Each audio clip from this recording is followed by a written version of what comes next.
నమస్తే, welcome to Saji's kitchen. ఈరోజు మనం హోమ్ మేడ్ ఐస్ క్రీమ్ తయారు చేసుకుందాం. దీనికి ముందుగా నేను స్టవ్ వెలిగించి ఒక మందపాటి కడాయిని పెట్టుకున్నాను. కడాయిలో ఒక 1/2 లీటర్ పాలుని తీసుకున్నాను. Full cream milk red packet ఉంటుంది కదండి, అది తీసుకున్నాను. దీన్ని ముందు హై ఫ్లేమ్లో 2-3 పొంగులు వచ్చే వరకు వేడి చేయాలి.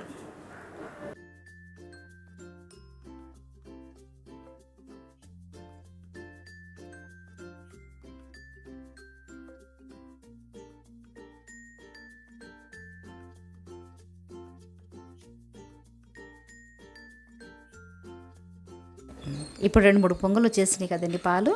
ఇప్పుడు ఫ్లేమ్ని మనం లో టు మీడియంలో పెట్టేసుకొని కంటిన్యూస్గా గరిటెని తిప్పుతూ ఈ పాలుని 1/3 అయిపోయే వరకు మనం కలుపుతూనే ఉండాలి. అంటే బాగా చిక్కపడేంత వరకు కంటిన్యూగా కలుపుతూనే ఉండాలి.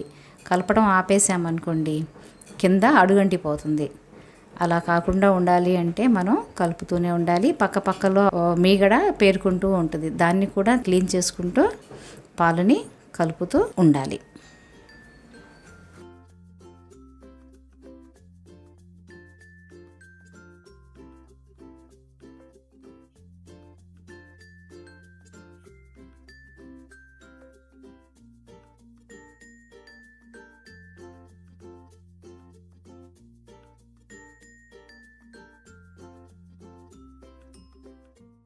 మనం తీసుకున్న పాలు 1/3 అయిపోయినాయండి. ఇప్పుడు దీన్ని ఇంకా కొంచెం థిక్గా చేయడానికి 2 స్పూన్ల కార్న్ఫ్లోర్ని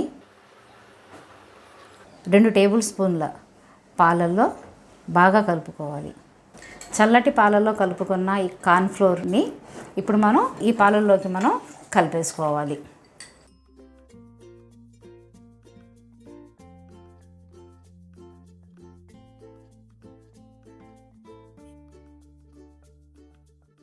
ఇప్పుడు 2.5 టేబుల్ స్పూన్ల షుగర్ని ఇందులో పోసేసుకొని షుగర్ అంతా కరిగిపోయేలాగా కలిపేసేయండి.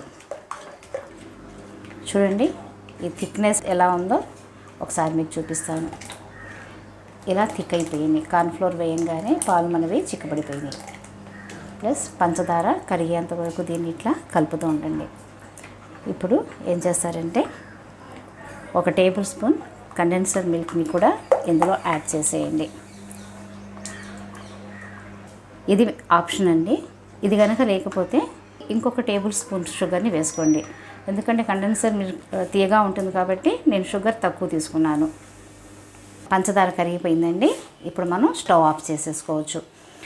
ఈ ప్రాసెస్ మొత్తం కంప్లీట్ అవ్వడానికి మనకి 7 నుంచి 8 నిమిషాల వరకు పట్టింది. ఇలా చిక్కపడ్డ పాలని వేరే బౌల్లోకి తీసుకొని చల్లారపెట్టుకుందాం. ఈ పాలు చల్లారిపోయినాయండి. ఇప్పుడు దీన్ని మిక్సీ జార్లో వేసేసుకుంటున్నాను. దీంతోపాటు ఇది హోమ్ మేడ్ మలాయి అండి, పాల మీద వచ్చిన మీగడ అనమాట. ఇది దాదాపుగా 3 స్పూన్లు ఉంటుంది. ఇది కూడా ఇందులో వేసేసి ఒక సాఫ్ట్ పేస్ట్ లాగా చేసుకోవాలి. ఇలా మిక్సీలో వేసి మెత్తగా ఇలా పేస్ట్గా చేసుకున్న తర్వాత దీన్ని డీప్ ఫ్రిడ్జ్లో పెట్టేసేయండి.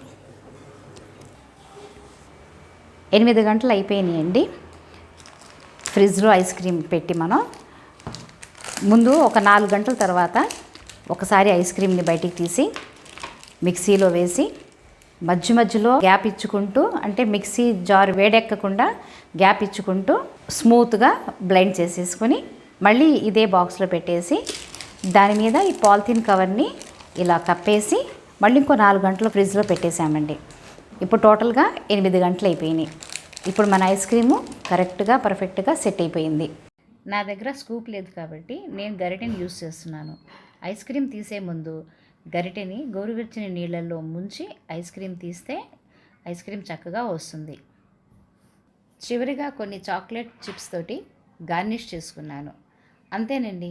ఈ వీడియో కనుక మీకు నచ్చినట్లయితే లైక్ చేయండి, షేర్ చేయండి, మా ఛానల్ని సబ్స్క్రైబ్ చేయండి, నన్ను సపోర్ట్ చేయండి.